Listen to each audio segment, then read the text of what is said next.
Yeah, but that's interesting. The realities of third-party politics is really a tricky business. And you got to build the precinct level, and you got to build the basics of support. Yeah. But it's in the works. It's in the. It's going to happen. You think it is, definitely. It's going to happen. Yeah. It sure seems to be that the number of people who are interested in that are amazing. Well, in a market economy where there's a constituency, there's a party, and there is a constituency. That's right. That's right. It will happen. I mean,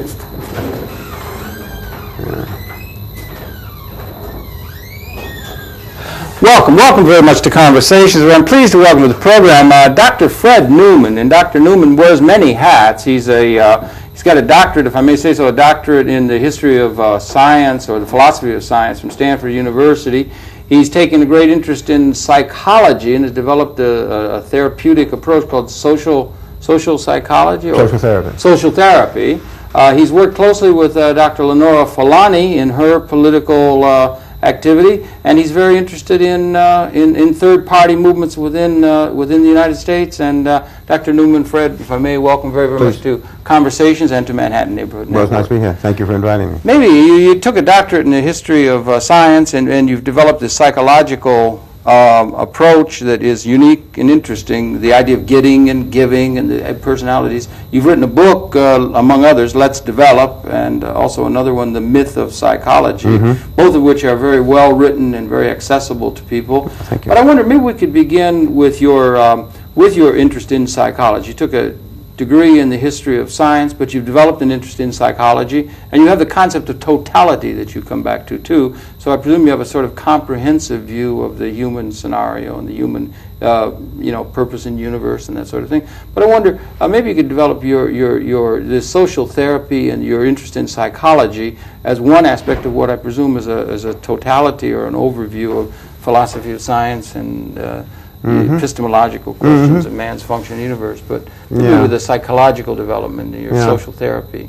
Well, my concerns in philosophy, I mean, I did my degree back in early 60s. Right. My concern with philosophy was very much a concern with philosophy of language, philosophy of science, and indeed philosophical psychology, which was emerging at that point as a major topic. Right. Heavily influenced by Ludwig Wittgenstein. Yes, indeed. The Austrian-born philosopher. And the sort of existentialist. Well, an analytical philosopher more than an existentialist. Right. The issues that Wittgenstein was raising had to do with language and what language really meant, and what meaning really was. And he focused a great deal on language in general, but specifically on psychological language. Okay. So raising questions like whether or not when we talk about our emotions, for example, what is it that we're really talking about? Right. Are there any things which are denoted by emotional language? You know, if you say that you're feeling sad or anxious or happy, is that describing some state of mind? And what is a state of mind? Wittgenstein was raising all these kinds of questions, and those were kind of the questions I became interested in, even when I was still in philosophy. Yeah. So I took those out, and I taught for 7 or 8 years, and then I wound up wanting to leave the academic world for a variety of reasons, political, social, and so on, and became more and more interested in the practice of psychology, that is, in finding out whether or not what Wittgenstein and what philosophers in general were talking about when they talk about psychology had any real practical significance in the practice of psychology. You're coming back to that in your writings, what the practical meaning of all this is, beyond the theoretical. Exactly. Right. So those are my concerns, and that after I wound up in the 70s becoming first a anti-drug therapist for the state. I worked for the state very briefly in drug rehab programs, and then went out on my own, started working with a variety of people, and began a practice influenced by philosophy, influenced by R.D. Laing, influenced by other people. Thomas Zaz. And so on. And then eventually that transformed into something called social therapy. Yes, with the further influence of a very, very brilliant Soviet psychologist, developmental psychologist named Lev Vygotsky. Yes, you referred to him, Yes, and then my collaborator in many of my works, a woman named Lois Holzman, Dr. Lois Holzman, introduced me to Vygotsky, and then we fashioned this thing called social therapy off of sort of a synthesis of Vygotsky, Wittgenstein, Laing, and so on. And we've been doing this for almost a quarter of a century.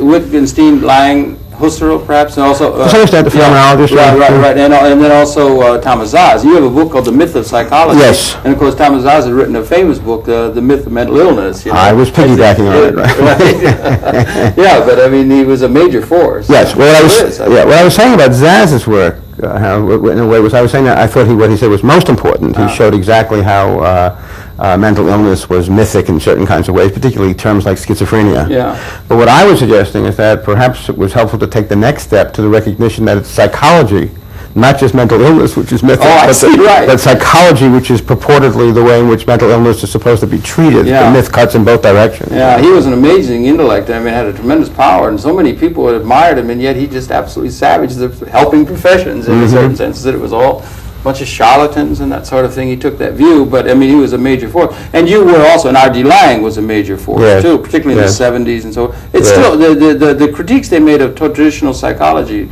Freudian and other things, the critiques that they make of that probably are still valid today as we begin to reach for new methods. And your system seems to be working very well in terms of practical in the world results. Oh yeah, I just delivered a paper at this year's American Psychological Association meetings here in New York, and a significant number. I have no idea what the exact percentage was. Significant number of papers were about points influenced by Szasz, by Laing, about issues of social constructionism. They're coming back because they were sort of eclipsed, I think, for a while, or at least maybe I've got the wrong reading of it, but they seem to be. I think they were making a comeback. Yes, well, I think that they were in some ways eclipsed. I don't think Szasz went very far beyond what he said in the Myth of Mental Illness, and Laing, of course, got involved in all kinds of different things and then died a number of years back. Yeah. And sad. Yeah. But I think that in some ways they were. Laing in particular was very associated with the movement of the 60s, and in a way when that kind of faded out, so did Laing. Well, you were associated with the movement. Would it be fair to say you were associated with the movement of the 60s as well? Oh, I know I was. Proudly. Yeah, probably so. Yeah, that was a major time of epistemological. There was something blowing in the wind, as Bobby Dylan said, and there was indeed. Yeah. Right. But now it's blowing not only in the wind, but in the American Psychological Association. Well, perhaps so. Yeah.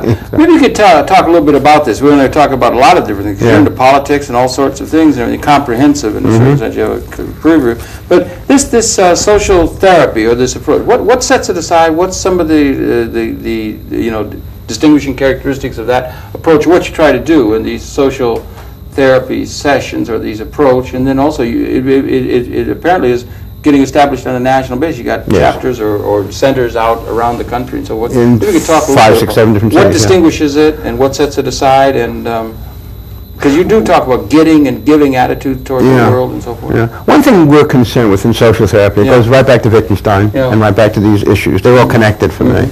Is that we're not concerned in doing social therapy to discover truth. We're either with a capital T or a small t. We're not looking to discover the hidden meaning, the deeper meaning, the hidden meaning, the truth of a statement. We're not concerned with making judgments, either therapists of clients or clients of therapists or clients of other clients. We're not concerned. We're concerned rather with people coming to better understand, here's a Wittgensteinian term, the form of emotional language, that is the form of life that is emotional language, the relational reality, for example, of anger, rather than identifying anger as simply something that some one individual has, that anger is a way in which people form a relationship of a certain kind. It's a relational phenomenon, not an individuated phenomenon. So what we're looking to do is to discover what it is in the ways in which we're relating to each other which causes profound distress. How does that happen? Outside the therapy group, inside the therapy group? What is it about our emotional form of life, or forms of life, since they're multiple, that makes for problems, that keeps us from moving on, that keeps us from developing, that keeps us from growing? So our concerns, we do what we speak of social therapy as a performatory therapy. Oh, that's it, you use that term, performance. Life is performance in a sense.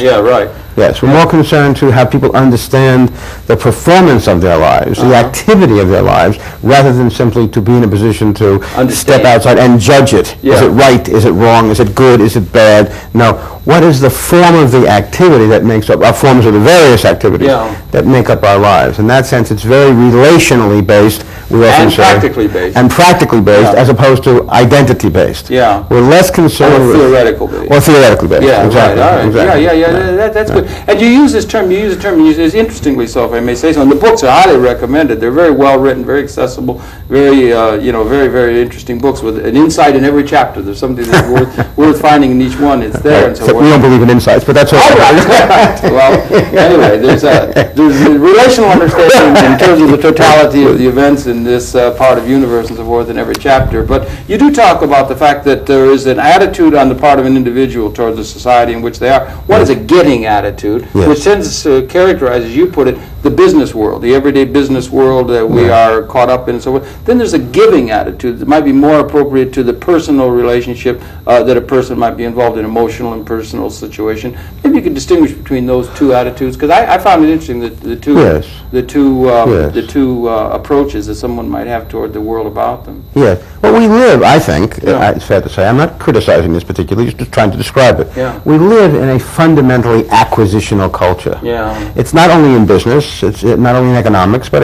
in life itself, in personal relationships. Characteristically, we're concerned with acquiring all that we can, with getting all that we can. I think it sadly defines a lot of interpersonal relationships as well as business relationships. Get what you can. I mean, in some ways, all too frequently, the subtextual model of human relationships is get what you can while giving the least. Yes, right. And it's like making a good deal. That's right. It's like and I think that wheeler-dealer. Life is often carried out that way, not only on Wall Street, not only at the major corporate levels, but within human. It's an acquisitional culture. Right. I understand. And so, do you think these things change through time? Do you think the ethos of the time changes? Like the '60s was a little bit more of a giving time or something in terms of the ethos, or the. Well, I think that there was an effort to create subcultures, if you will, in which things were more oriented towards giving. There was an obvious attempt to break with a materialistic culture, a getting culture purely, in favor of some other kinds of ways of relating in a relational sense. So there's constant. It's a constant, if you will, dialectic.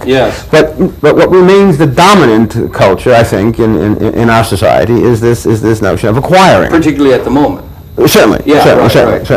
And I don't think that's been true for all times, everywhere. I think there are different cultures at different times, but this is very much that kind of culture. And again, one could sit around and critique it, or one could come to accept that that's true, and then raise some questions about how it is that we can develop and grow and live our lives in this kind of fundamentally acquisitional culture. You could critique it, as you say, or you could try to learn to accept it. There'd be people who will try to say, well, that's human nature. Or the people will try and say, they'll try and get at some sort of human nature, basic given biological necessity that you are going to, that's the only way we got out of the primordial ooze. They'll have all kinds of reasons to be able to justify this sort of attitude in the world. And so what, and this will, as you say, will ebb and flow through human history and will change from culture to culture. And so that's a question. It's not really necessarily human nature, but it's something that, as you say, we could learn to accept it, or do we critique it, or do we see it in a totality, as you like to say, epistemologically?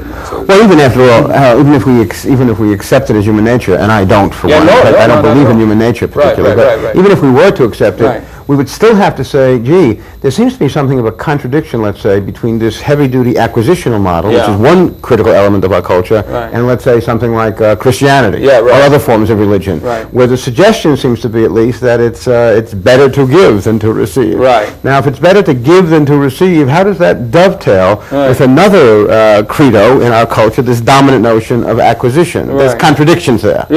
So what I'm suggesting, and what I'm talking about a lot, is that I think that the notion of getting, while it's very, very useful for acquiring things, it might be enormously useful if you're on Wall Street or in the business world or a banker, and it might even be something that operates in lots of areas of life. What about in the political realm? Do you think it's necessary for a political attitude or the political realm, or not? I don't mean to throw a curveball. No, I don't think it is. Although I do think that the notion of acquisition has dominated the political world in our culture because of the connections between the political world and the business economic centers of our culture. So I think that permeates how politics is done also.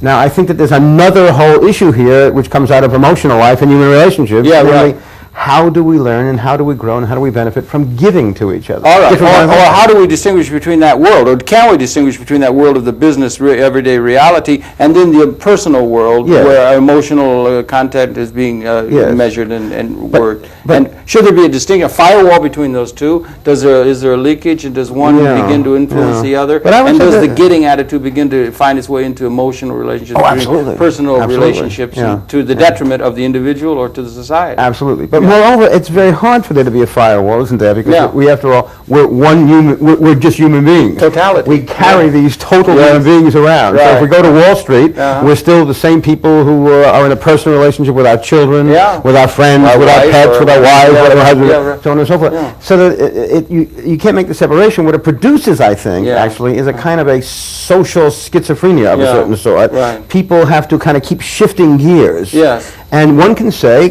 reasonably, that, well, that's what you have to do, that's life. Yeah. But it does raise the question of whether or not constantly making these major shifts is destructive to human growth. Or whether one allows the interpersonal relationships to be corrupted in a certain sense by the kind of getting attitude that is necessary in the jungle world of the business where everyday world. Right. And unfortunately, that does often happen, doesn't it? And don't a lot of those people end up in therapy and in your sessions? Yeah? They do indeed. Or on Wall Street, I guess they would say, don't bring that giving attitude in. Right. I guess you say what you say depending on where you're located. Right. But in fact, it seems to me it brings a lot of people from Wall Street to my office. And they come in, and what they plainly say is that they're so dedicated to this getting, and they're so trained in that way that they go home at night and they can't leave it. It just carries it over. You can't leave it there. Yeah, I wonder if it's possible that the thing could work in reverse. I mean, that seems to be the attitude now. We're living in an acquisitive time, and the greed decades and all these kind of things, and economics has come to full focus and such an important part of the sociology of our society. But I wonder, could it go the other way? Could the giving attitude, or toward the attitude of being empathetic toward the environment about you and other people and so forth, could that begin to perhaps have an influence on the broader world? I mean, is it possible that there could be, that could be more established? And because, as you indicate, it might function very well even in the jungle kind of world of banking and economics and so forth. Those kind of attitudes might be able to have a role to play. But could the interpersonal relationships of a giving relationship or an empathetic relationship to others begin to influence the broader world about us as we begin to think? I mean, it doesn't seem possible at the moment, but do you understand what I'm saying? Well, I think it is possible. Flow both ways, I think it can, and I think in a way it does. Like I've been doing, as you noted earlier, a lot of political work. Oh yeah, a lot of political work, talking to a lot of people. Yeah. And so, for example, I'm firmly convinced that the American people, by and large, that's a huge category, but that the American people, by and large, I'm convinced, are a very giving people. All right. So when I, for example, speak to people, even who are on the so-called, center or right of the political spectrum, when I speak with them as I travel around the country about issues of providing for human beings, for other Americans who are not doing as well, who are poor, who have had a hard time, I never, virtually never, in all of those talking with people, find people saying, no, don't do that. We shouldn't support each other. We shouldn't give to each other. I don't find the American people, even those people who are ideologically right of center, ungiving in their attitude towards other human beings or other Americans. Okay. What I think they're saying is that, in fact, those people aren't getting what they should be getting out of the getting system of welfare that now exists. That in fact, it's not working. They're very often very upset. That's emotionally and otherwise. That's right. So in fact, I think that in fact we have in our country right now a situation where many Americans would like to see different things happening with government. Yes. But government is so fundamentally connected to institutions which are basically getting in that character. Yeah, right. Special interests. That's right. That it wants that government is not being very giving to the people it's supposed to be governing. That's right, and it's not. Right. And the equity in the society is eroding all the time. Absolutely. I mean, it's becoming more and more concentrated, the ownership and the wealth and so forth, and the justice is becoming more and more unjust in any measure that you can take in terms of society, and people seem to be going that way. Maybe it's an overweening sense of practicality that one has to get. If you don't look out for yourself, you're going to get trampled on. And if you open yourself up to being empathetic or giving, as you say, you're just going to be rolled over, and you're just going to be taken advantage of by the people, the tigers that are roaming around out there in that you know, Blakean burning bright kind of syndrome. There But you go. you notice what I'm saying is that Yeah. these things are justified in the name of practicality. Now your psychosocial therapy is practicality oriented. I'm actually saying that attitude, which you're describing very accurately, and is impractical. All right. Because in point of fact, when individuals become so focused on getting what's good for them. Yes, right. Or theirs, maybe. Or getting theirs. Yeah. It winds up, I think, that you create societies, cultures, in which everyone fails to get what they need collectively. Right. That in fact the activity of each individual looking out for herself or himself creates a social environment in which it's very, very easy for relatively small numbers of people to dominate in a way that precludes the broad numbers of people. Well, that's what we have in our society developing. That's what we have developing in our society now. Maybe that's why there's so much political angst or political, alienation from the political process and so much political stirring and so forth. That's right. One thing you said, the individual is getting for themselves. It also very often the individual is going to get for, when I said them or theirs, they're going to be representing a particular group. They might be not just individually oriented, but they might be in a quasi-political way or in a social way trying to argue for their group. Absolutely. The ethnic identification or their group, and they're going to be arguing and fighting in practical terms for the interests of their group, and that's been traditional part of the political process of vested interests or the constituencies and so forth. Has that not been part of the political process too, also? Yeah, or how do we deal with that? Well, it's what Kenneth Gergen, a very, very a good friend and a distinguished colleague at Swarthmore, Swarthmore College. Kenneth Gergen speaks of this as identity politics, which has dominated American culture for some time now. Still does. What he still does. Great, What he's saying there is that, as you say, groupings of people have come together, often quite justifiably, and made demands because they had been left out. They had not participated fully, and made demands based on their identity, whatever that grouping might be, not only individuals, but individual groupings.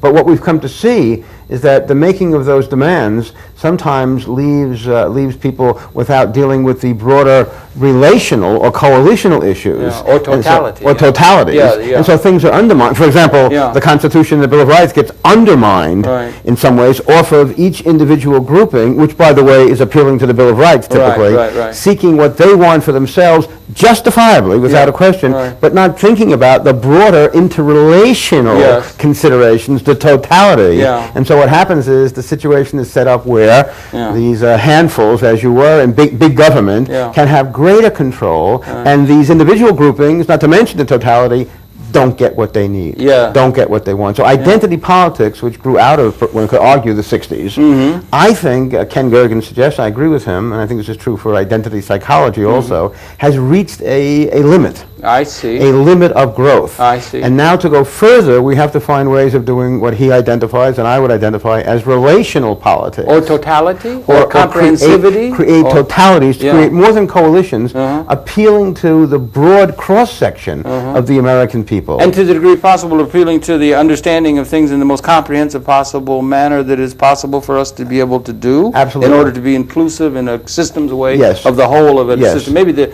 movement toward ecology or the impetus toward ecology and inclusiveness is part of that emphasis on the part of alternately minded people and movements in our society. The world has come so close together that to be focused only on a very small section of it is to miss the practical reality of the interrelationship of the world. It's interesting, the practical reality in a more comprehensive systems way. That's right. Information overload. Mr. Toffler now is advising Mr.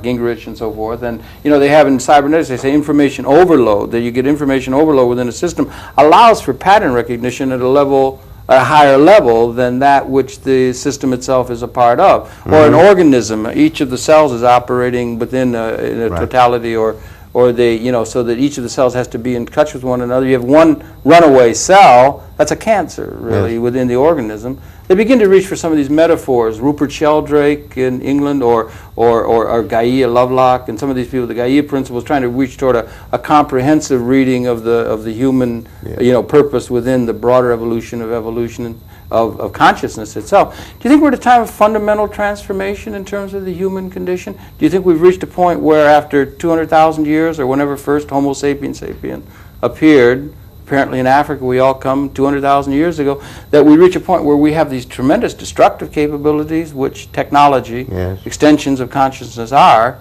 that we may be at a time of some sort of a qualitative, I don't want to say speciation, but a qualitative transformation in our relationship to the broader cosmos? I do. At this time that we're particularly privileged to be alive and conscious and participant in at this particular time? I think so. You do? Yes, I do. Well, I think that if you want to sort of break down those millions of years, the hundreds of thousands of years, I think that the last 5,000 years, let's sort of date it, if you will, to the beginning of the pre-Socratic philosophers. If I'm a trained philosopher, I think that the philosophical age, these last 5,000 years, with philosophy giving birth to so much of what is characteristic of modern culture, giving birth to science, giving birth to religion, giving birth to the social contracted state, giving birth to psychology. Right. I think we've now reached a point where, in fact, philosophy, in my opinion, has died. I think philosophy is dead. Really? Yes, yes. See, unlike Fukuyama, Mr. Fukuyama says that history is over. I would suggest that it's not so much that history is over, which seems to me on its face preposterous. I would suggest rather that we're now faced with continuing history without philosophy, which has been the guiding abstraction of the last 5,000 years. Cybernetics means steersman, you know, and Mr. Bush will deride the vision thing, but for want of vision we could die if we don't have some sort of vision or notion of how to relate ourselves to the broader cosmos, don't you think? I don't know. If we don't have philosophy as a guiding cybernetic or cyber means steersman in Greek, you know, and that kind of thing. But I didn't mean to interrupt your train of thought. No. You know, I think that philosophy has emerged in a quite specific way in our Western and to some extent international culture as introducing certain basic conceptions which were powerfully useful in steering us, in guiding us. For example, a basic conception like dualism. All right. Like dualism. Right. Guided Western culture and therefore international culture by virtue of Western culture's relationship to international culture for thousands of years. All right. But I think what's being raised by a lot of social constructionists and a lot of the people who I'm working closely with is, can one any longer use dualism to advance the species? Can we go forward on the basis of a dualistic view of the world? Can psychology... Dialectic, yes, or any kind of dualism. For example... But you've studied Marxism and Hegel and dialectics of a material dialectic. Would you think of yourself as a dialectical materialist or not? Oh, I think of myself as a dialectician. I don't know what the materialist was. All right, okay, you're right. Dialectician philosopher, dialectic philosopher, right? Right. I think I'm a dialectician in the area of relationships as opposed to materialistic. But if we don't have a duality, what do we have? A resonating whole, or I think we have history. Yeah, history. All right. I think what we have is history rather than this perceptual notion of dualism, of us as perceivers of something external to us. We rather have us as actors or performers on a historical stage. Yeah, and you cannot separate that from the observer from the doing. Phenomenology. That's right. Yeah, right. And Albert Einstein. Yeah, right. For example. Just to mention a smaller amount of mind, right? That kind of thing. Exactly. Yeah, but we're coming to a time, some sort of a qualitative transformation. I think so. If the averse side of a positive view, let's say just let go of the positive possibilities that we might be able to see now. The negative sides are pretty easy to see with thermonuclear weapons, bacteriological weapons capability, the ability, which is just the knowledge base is there now. The world is there. We have an ecological challenge. We have tremendous challenges to the inequality that allows to grow in this world and so forth. That we could be at a point where, for the first time in the evolution of, I guess consciousness in a certain sense, a species has in its hands, and perhaps at the bequest of one individual political leader or somebody who might be misjudging events or something, would be able to unleash events that could, in a certain sense, as we understand it, be able to destroy the species. Absolutely. That's never been before. We couldn't do it in the Second War. Absolutely. We couldn't do it in Korea. We couldn't do it, we didn't have the capability. But we seem to have crossed some sort of Promethean threshold. Absolutely. You do feel that is an existential challenge that is a It wouldn't even take a war. It wouldn't even take a war. I was just reading that one of the things that was left out of this new movie, Apollo 13. Yeah, right. What was left out was that module that they managed to survive in contained a great deal of plutonium, which they were going to place on the moon. And when they weren't able to make it, what it created was a potential situation left entirely out of the movie where that plutonium could have been spread throughout the Earth had they not been able to get it into a a proper area in the Really? Pacific. That's part of the reality? That's the reality of Apollo 13. Good grief. Which is, that was 1970. Yeah, incidentally, left completely. I keep repeating out of the movie. They left that one out. Just to keep that out because they couldn't handle that. Right, they didn't want to touch that one. 1969, 1970 was a magic time. There was something going on then, you know. I mean, it was again the Bobby Dylan talking about blowing in the wind and all these things, and there was in Europe the French and the students, and there was a real thing in the wind that there might be a real fundamental change that was imminent in terms of the world organizational structure and so forth. It seems not to have been occurred that the traditional patterns have been able to reestablish or reify themselves and reestablish themselves, and that. But we still live at that time. If we're at a time of that kind of qualitative destructive capability, which we can see now in a new kind of way, the adverse side could be that are we at a time when you think of the miracle of the microprocessor and other kinds of technological ability to provide life support? Bucky Fuller used to talk about our transcending scarcity as a material reality in the world.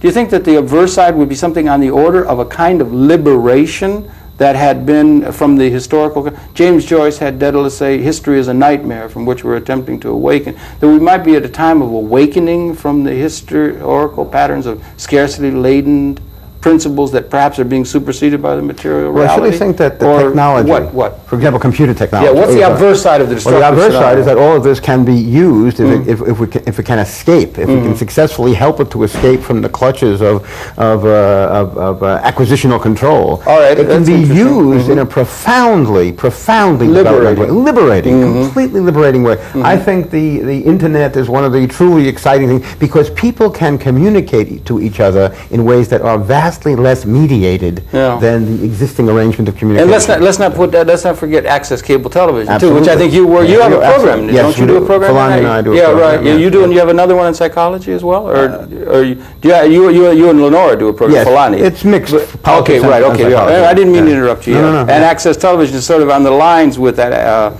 Internet, but go ahead. But of course, again, going back to that 69, 70 period, that was so exciting and so interesting. And not only was there kind of a general sense of potential for profound change, but in very concrete political reality. Right. For example, that was the time, as you know, I'm sure, of the introduction into the Democratic Party of the so-called McGovern rules, which was this profound change in the use of the primary arrangement to have something resembling a democratic process. And indeed, McGovern got the nomination in 72 by virtue of having been the chair of that committee and knowing those new rules inside out. That's how he succeeded. So you understand these things better than I do. Good. I'm glad you bring this up. So what happens in 72 is that the Democratic Party, I think this is now historically very, very clear, it was fairly clear then, now in perspective it's absolutely clear, I think. The Democratic Party sees those rules and says, the hierarchy, says big danger, and they literally don't work for McGovern in 72.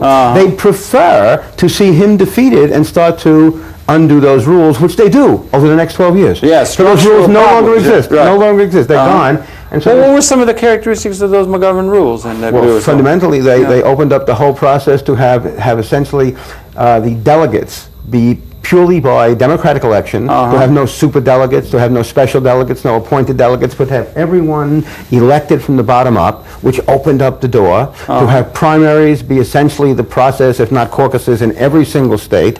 So it made it the case that you could now select a candidate in the Democratic Party. In a democratic way. That's really dangerous, right? Yeah. They undid them in the next 12 years. Between 72 and essentially 86, they were completely undone. So everything now went they don't back. Everything sort of seemed to go back to the reified way of the traditional patterns, haven't they? Since that's right. Yeah. So that's what I agree with that sense. I didn't realize there were these things going on in the everyday world of politics and so forth. But, everywhere. Yeah. I think we saw it in politics. We saw it in the university system. We saw it in research science. We saw it in psychology. We saw it. I was talking the other day to some people about so-called therapeutic community in psychology, in clinical psychology. Well, a lot of people think, therapeutic community failed. Going back to 69, 70, 71, all that. It didn't fail. What happened, it was actually succeeding when the methadone programs in this state were introduced by Rockefeller because of purely financial reasons. Yeah, right. See, that acquisitional attitude is creeping in and becoming a major force and becoming the leading thing. But a lot of these things were doing very, very well indeed, and they were stopped. Well, I think that we have to find a way to bring some of them back. Yeah, right. Yeah. Well, that's interesting. So it's philosophical. I mean, Fuller, McLuhan, both, I think, would have said in a certain sense that Fuller would have said that 1969 was being heralded where there were actually, in terms of the technological, I'll just put this in quickly, and the technological support, the technologically augmented productive systems was arriving at a situation where there were, in reality terms, not epistemological or not ideological ideas of what we would like to think, but throughout all of history there had been infinitely more have-nots than haves. And he said that we had reached a point in 1952 where we had reached something like 43% of the world's total population could be seen as haves according to a certain coefficiency. And he said a 20-year period of imminent crisis to all human institutions as we approached and crossed the 50% mark. And there were in reality more haves than have-nots in relation to the abstract technological, so that the ironclad rules of scarcity, which had been necessary to ruling and setting up political systems so forth on Earth, would be superseded by the epistemological reality that we're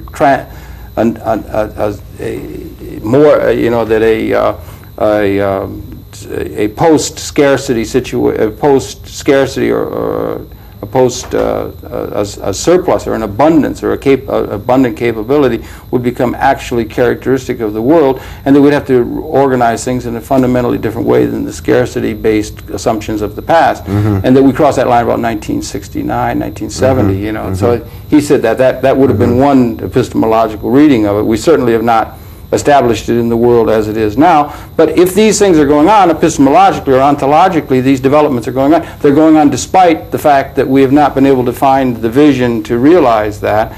And if there is a transformation taking place, these new realities are becoming more and more so all the time. The miracle of the microprocessor and some of these things that are becoming part of the human scenario is that it may be that the realities of the world are such that we do have to come up with some fundamentally different way of organizing ourselves politically and economically, socially, psychologically, to accommodate this new condition, which might be at a certain level, even though it seems not at all that way on the surface of things, that we're transcending scarcity as a reality rather than as an ideological projection of what we like to think.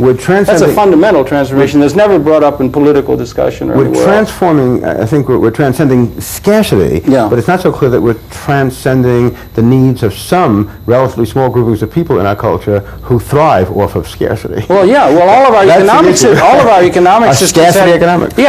Economics is the allocation of scarce resources, and how are you going to deal with a situation where you have sufficiency as a reality, as a fundamental challenge to all of our organizing principles? And it's inconvenient to be challenged, like Copernicus was inconvenient to the geocentric view of the universe that everyone held, but but it may be that it's coming irrepressibly. This new reality is emerging, and you begin to touch on it with your totality notion and so forth in your therapy, it seems to me. Yes, and I think that the fundamental issue of radical democracy engages this issue of a scarcity economy, those who depend on scarcity to govern, to rule, to succeed, to acquire.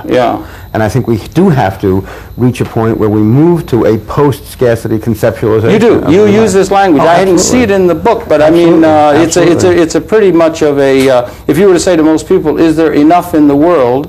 or is there a post-scarcity situation, they would just laugh at the very surface face of it, because they look at the injustices and the number of the growing poverty, the growing dependency, the growing inappropriateness of the system in terms of meeting the mass of the most needy people in the world and national society, and they would just laugh on the face of it. I would say it's not a function of scarcity, it's a function of the organization of plenty, or the misorganization of plenty, not the existence of scarcity.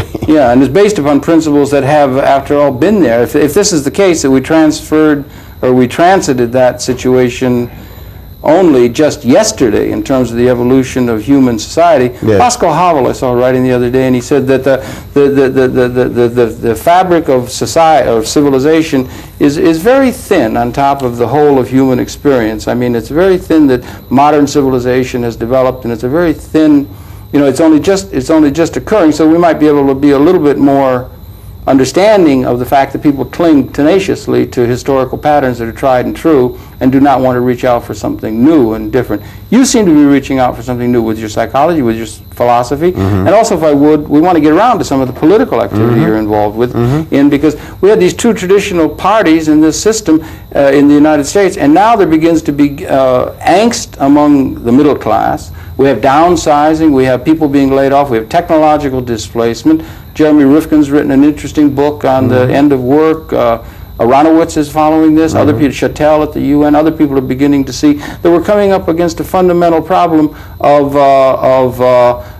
inappropriateness of the traditional system of allocating resources according to job functions and to that sort of thing. The ownership of the technology is very narrowly held. And there is angst within the general society, coming into the middle class, even some of the lower reaches of the upper middle class, and even some of the upper reaches of the upper class. There's angst, and there's a sense of political disquietude that is widespread throughout the society, and up and down. And you've been interested in that for a long time, and seen the need for there to be some sort of a new political entity and force in the society, a third-party element or a third-party development, something other than the two established parties. I wonder if you could talk to some of those practical political issues, and particularly you're interested in this new Patriot Party that's emerging, and some of these issues, political realities. Well, the two-party system is another dualism that needs to be dealt with. Because it's funny when you talk to many people who are committed to the two-party system in Washington or around the country. Some people will talk as if two parties is somehow magically the right number. Sacred, It's sacred. Two-party system fundamental to the American way. I don't think that's true. Although one could make the case that it was fundamental to what was the American way and its organization over the last couple of hundred years. But certainly, I think that that's no longer the case. There's now, I think, I'm not heavily into statistics, but just some facts of life. It's now the case that 39% of the American people identify themselves as independents. That's amazing. A larger number than either Democrats or Republicans. As I was saying to you earlier. One reason why I'm convinced there will be a third party, whatever it becomes, or a fourth party. In 96, or a fifth party, as early as 96, right? As early as 96, and surely by 2000, is that this is a market economy, and there is, in fact, a constituency, and everyone's going after it. You got 39% of the people who are saying, I plan on voting independent. An awful lot of people are going to say, gee, it'd be nice to get that vote. And we had that trial run that Mr. Perot didn't get 20% of the vote. That's not to be overlooked. And moreover, got 20% of the vote, arguably running the worst campaign in the history of American politics. Very possibly, So that's not bad. 20% off of that is rather good. I think that there is a growing constituency, a growing mass of American across the political spectrum, from Mr. Perot, if you will, all the way over into communities of middle-class people, of working-class people, of poor people, who are saying that, frankly, the way in which politics is organized is a failure. It is not. And it leaves me out. It leaves me out, and it's not even in the most practical sense of the word bringing me what I need. It's welfare recipients who are saying, of course, it's the case that we can't afford to be abandoned and have no money. On the other hand, welfare as a social system is not working. It turns out to be controlling, it's coercive in the language of some of the people of Cloward and Piven who were writing back in the 70s. It turns out to be a system which keeps people poor forever.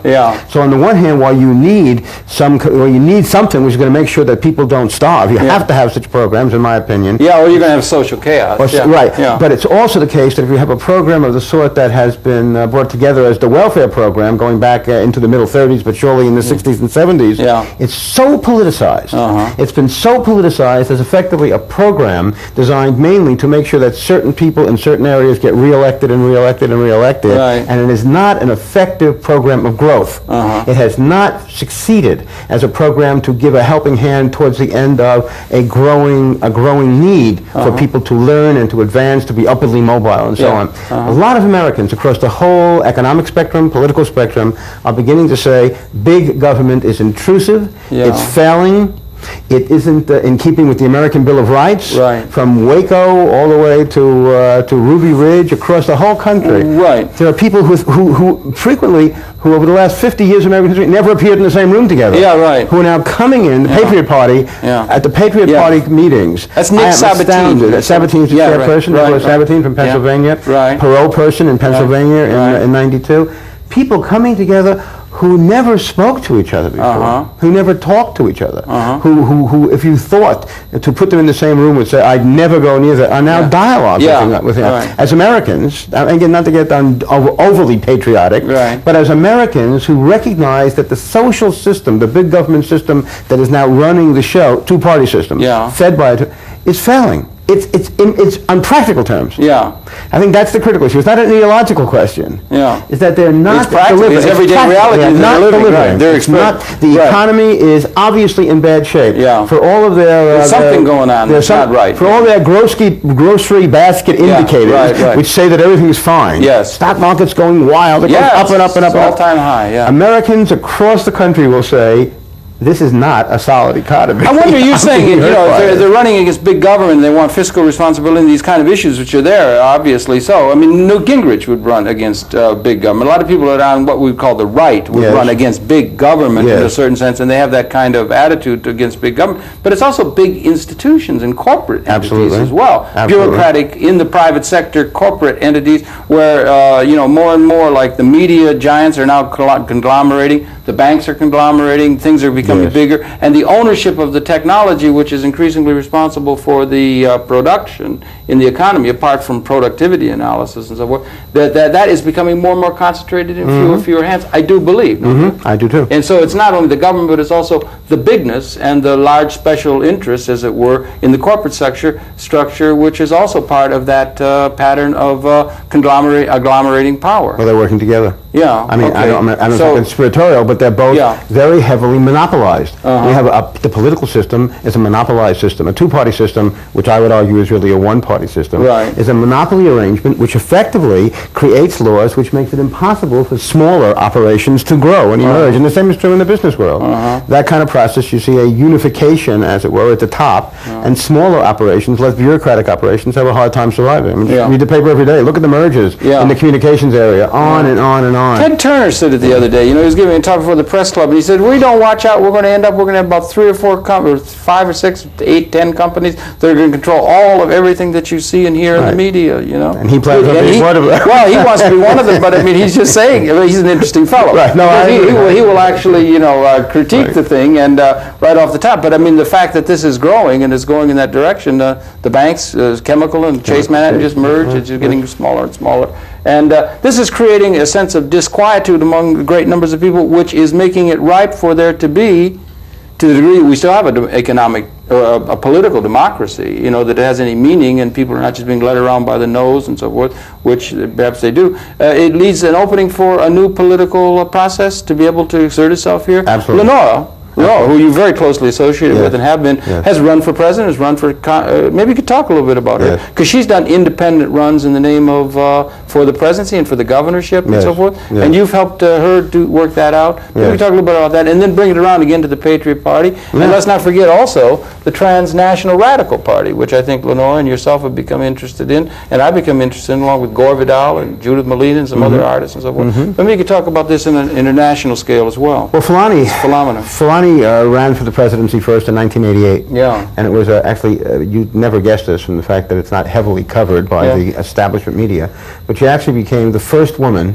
in the history of the country to be on the ballot in every single state, and the first African American. That's right. Ever be on the ballot in every single state. That's right. Enormous accomplishment. That's incredible. Enormous accomplishment. It was. She went out and gathered, for a minor party candidate, she gathered something like 30,000 votes, which was the largest number for any so-called left or center candidate in the last 40 years. She just in her spare time, she was finishing up her doctorate. No, actually, I think they just finished her doctorate. God bless her. But what she established, I was really struck by that. It was very interesting. I was reading an article in the Daily News this past Sunday, and it was an article about independent politics, and they were talking about how they were writing about independent politics in ways that they never wrote even 5 years ago. It's a new thing. Everyone is now talking about independent politics as if it's on the agenda. So the news was writing about this, and they were saying all kinds of different things. And towards the end of the article, they wind up saying something like, well, it's difficult actually to run an independent campaign because, number one, it takes a great deal of money, and then they said because of number two, it's hard to get on the ballot. And they added, very interestingly, I'm a student of these articles. Yeah, that's right. They added interestingly, but that's not such a big problem any longer, getting on the ballot. Well, the fact is, this is interesting, the fact is that actually the rules for getting on the ballot in the United States of America and the States are more restrictive than ever. But what that really meant, what they really mean by it, is that it's now started to happen. Fulani did it, Perot did it, others have done it, Anderson did it, this one did it, the Libertarian Party got on the ballot and all. I think there's a growing sense now that in fact something is happening. Precedents are being set. Yes, right. I think Fulani Yeah. set some precedents, Yeah. and now some of the bigger people. I mean, the first thing Perot did when he decided to go to run for president Yeah. was to contact Fulani's office and find out how to get on the ballot. Good, Yeah, good, no see? kidding. Right, Really? right. Really true fact, right? True Okay, fact. right. True Interesting, fact. interesting. Right. Yeah. Because I think people are beginning to think in this way for the first time in a very, very long time in America. That it might be real. It might be That it something might be real. And it's beginning to be linked to something that might be real rather than just stargazing. or Absolutely. something, That right? its time has Yeah. come, and I think what that grows out of is not an idealistic notion or ideological notion, but some sense that the existing two-party arrangement is simply a total failure. You talk about Gingrich and his Yeah. people. Yeah. Gingrich and his people, as always, is Yeah. a part of American history. The social contract comes out of the independent movement. Now, Right. it's really striking. Out So of it, they yeah. tried to gain and profit off of the stuff that we've been talking about as independents for a long Try time. to pick up on the entrepreneurial possibilities and that kind of thing. But go ahead. Yeah, but it's very important to notice where they stopped, where the Republicans stopped. They stopped at term limits and some kind of serious balanced budget stuff. And what about campaign reform? Campaign finance? Well, they never go near that. Yeah, right. Neither of the No. two parties will go near that because they No. won't do anything which is inconsistent with their staying in business. The So- Patriot Party will. Well, the Patriot Party will, but the Democrats and Republicans won't. Right. As it's been pointed out again and again, I've talked to a lot of the term limits people for a very long time now. I like them. They're wonderful people. Paul Jacob, who heads U.S. term limits, fine people. What, of course, they're coming to realize, as we all realize, is that the Democrats and Republicans sitting in office are not going to pass something which reduces the likelihood of their returning. They just won't do it, if you will. It's not human nature, even though I don't believe in human nature. Yeah, they won't do right, it. right. So we're going to have to create a new political movement, a new political party which You is think the term limits is that big an issue? That issue. fundamental an issue, right? Gigantic issue for the American I have people. to get up to steam on that, yeah. the American people. I mean, it's astounding. The American people are voting for term limits, 60, 70, 80% Yeah. in various jurisdictions, with every single political leader and every single establishment, newspaper, and media against it. Yeah. It's astounding. Yeah, it's interesting. Yeah, I would have thought the campaign reform finance would have been a really focusing issue and that sort of thing, because so much of the campaign and the political process is just who can buy their way in with the money and the media campaigns. and But that term sort of limits are thing. so critical because Democrats and Okay. Republicans won't do campaign reform. Well, will they do finance campaign finance reform? They won't do any of it. Tim Penny, very Yes, distinguished from congressman. You know Tim Pennsylvania? Penny? No, from Minnesota. Minnesota, that's Tim right, Penny, right. who's Right. a very grand guy, very strong, independent. Tim says, and has been on the stump, he retired, from Congress. He imposed self-imposed term limits. Right, This okay. past- He's now back in Minnesota. Okay. What Tim has been saying, and I think he's 100% Very right. articulate fellow, yeah. Very articulate Yeah, guy. yeah. What Tim is saying is, put 100 independents in the U.S. Congress. In the House. Put 40 independents, 30 independents in the Senate, and you'll see everything change. The playing field is transformed. Issues will begin to get discussed that weren't ever discussed before. See? And I think he's 100% right. So, but the Patriot Party now is concentrating on the things that would make it possible for there to be an emerging, real democratic expression. Yes. Perhaps more so than they are on some particular specific issues, social issues, that sort of thing, which might be in a certain sense divisive, because That's it's right. important for people from a lot of diverse camps to be able to come together in common cause. That's right. Isn't it? Isn't I mean, it at not- this time. not only is that because you're critical- really lined up against the major forces of Absolutely. society. But not only is that important, it's important to focus on democratic process, because my opinion, for example, on exactly what kind of social reform issues we should have means nothing, in my opinion, If in you the don't get into absence of having the political capacity to do power. something about it. Right. I mean, there's been endless dialogue in Yeah. Washington. I mean, there are wonderful bills currently tabled get- in Washington, never get never anywhere. make it Right, anywhere. right, They're exactly. never discussed. There's all Right. kinds of housing bills, social reform bills, Right. wonderful bills, never get discussed because it's not consistent with a two-party political dynamic. All right, so you and this Patriot Party, this Nick Sabatini and these other people that are forming this thing, it's getting serious. They just had a convention. They were on C-SPAN, and they got a tremendous response from they had a thing where they played the convention on C-SPAN. It's important. Media is important. We haven't had a chance to talk Very, very about important. media is very important in this country. The fact that your C-SPAN representation of the Patriot Party had such a tremendous response, a couple thousand phone calls came back from all over the country and so forth against that, and people were interested in it. But you're trying to get common cause with some of the pro people, right? And then also yourselves in a certain kind of radical tradition, you're advising them and back and forth, and you're beginning to bring a lot of people in under a very large tent concept, and that this is a serious possibility of, you don't think you have to get somebody like a major name, like a Powell or a Bradley or or a Perot or somebody in order to carry the possibility, given the celebrity nature of American politics and so forth? Or I think a major name, in '96, I mean, helps you. It's only a year away. A major name helps you get elected. Right. But a major name does not help you necessarily to build party. In fact, it can hurt you to build party. Yeah, you got to build party as well as have a major name. You got to build from the bottom up. Yeah. So a Perot, for example, did a great service for the independent movement in '92. Got a lot of publicity for it. Done a great deal. But the real work, which doesn't get a whole lot of coverage. Yes, right. I understand. Is the work that's being done at the state level, at the district level. Yeah. And I think that's where it's going to come from. Building and those the structure. people, building the structure so as to have a party, or maybe even several parties, that's going to open up the American political process. Well, now, if it gets too fractured, you get too many parties, is that going to cut away from the effectiveness of the alienated or the disaffected people in our society? Wouldn't it be better if there could be a common cause, sort of third-party thing? We'll have to see. If you get very many parties, they all get disarrayed. Well, it's hard to. I don't know that that's the answer. Okay, I don't know. I don't understand certainly, politics. for example, in Italy, right now they're talking about going from a multi-party system to a two-party system. But in our country, we've had a very different kind of experience. Yes, that's right. It's now the case that something between 50 and 55% of the American people don't participate in elections at all. That's right. Shocking figure. That's right. Shocking figure for a so-called post-industrial democracy. Astounding. So I think we need to do whatever we need to do to stimulate continued participation, greater participation. That's why I think term limits are so important. Not because, I mean, one can argue the question of constitutionality. I happen to think, in fact, that it's completely constitutional. But one could argue that issue. Yeah, these are arguments that But in terms of stimulating the American people, of raising the issue of the American people feeling that they've been left out of the political, which they have been, I think term limits is a fundamental movement in America. Okay, okay, that's interesting. That's interesting, the issues around which it goes. And we just have a couple minutes left here at the end, Fred, but I want to also talk about, this is not only a national issue, but in a certain sense, it's particularly pointedly so here in the United States, but it's also international. And you've taken interest, you and Lenora both have taken interest in the transnational radical party that's out of, it sort of got started in Italy and so forth. So there's a transnational radical party that's trying to establish itself on a world scale, because these factors that apply in the United States also apply in other parts of the industrialized and developed and the world as a whole. Absolutely. Don't you think? And the world is so profoundly interconnected. There are certain critical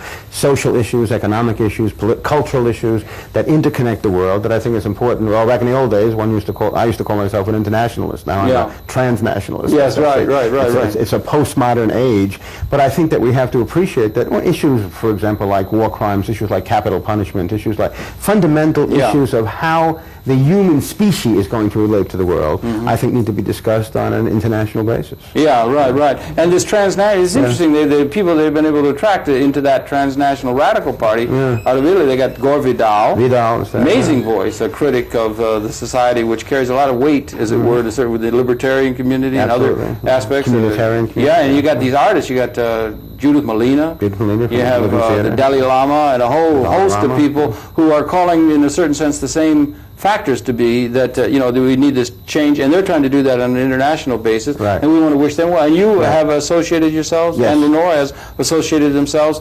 One of the very few. There's about 10 people in the country that are associated with it, but there's going to be a growing number of people associate with that third-party movement on an international scale. And we just received NGO recognition, as you know, at the United Nations. They received NGO recognition as NGO number 1, which is quite a feat, and they maintained the name Radical, rather than fudging it over and everything. They maintain the name Radical, which is a proud tradition. Huh? Maybe I think it's in the chemical sense of the word radical. Yeah, right. Well, listen, Fred, it's really been a pleasure. So there's all these things going on, and again, we just tick them off. We haven't begun to scratch the surface of all the aspects of what you've been involved with and so forth, you and Lenora. I can just say really thank you very much for coming. It's been a pleasure talking with you, and it's been a pleasure for you and the cable audience. We've been going around and about on a lot of different subjects here, but very interesting subjects. It's been your pleasure to have the Perceptions. Fred Newman, then, doctorate in the history of philosophy, of a philosopher, despite the fact that you say philosophy is dead and departed here, with a philosopher and a psychologist of great importance, and a political observer, bringing you up to date on some of his views, and those also of his colleague Lenora Fulani, important independent political force in this country. And happy to have been able to bring those perceptions. We invite you to tune in. We'll be coming back again next week. Fred, once again, thank you very much for coming in. A pleasure. Until next time. So we touched a lot of different things. We did. Yeah. We did. And I'm glad to have gotten a plug in for the transnational radicals, Yes. That fellow's in, what's his fellow? The fellow here, Marino. Marino, yeah. He's an interesting. He's the U.S. representative. Yeah, and they're just getting themselves going over here. Yeah, with the NGO status, they're able to do a whole lot more now. Yeah, and they're really pushing on this the issue of the capital punishment. Yes, they're doing a lot of You work. think that's a defining issue? You think it will be, or what do you think? What do you think on that? Well, I think it's a defining issue in the relationship between the United States and Europe right now, certainly. I mean, the two... But what about nationally, you know? I mean, because it seems to be there's an awful lot of populist support for the idea of death penalty. You know, it's come back. Yeah. It's made a return after having been away. I think it becomes ultimately a constitutional issue. Like, I think that the way you have to approach those people on the so-called right around the issue of capital punishment is to see it as another example of big government intruding itself, violating Bill of Rights. And when you do that, I think you can get a lot of support from those people who have been organized to be ideologically for capital punishment.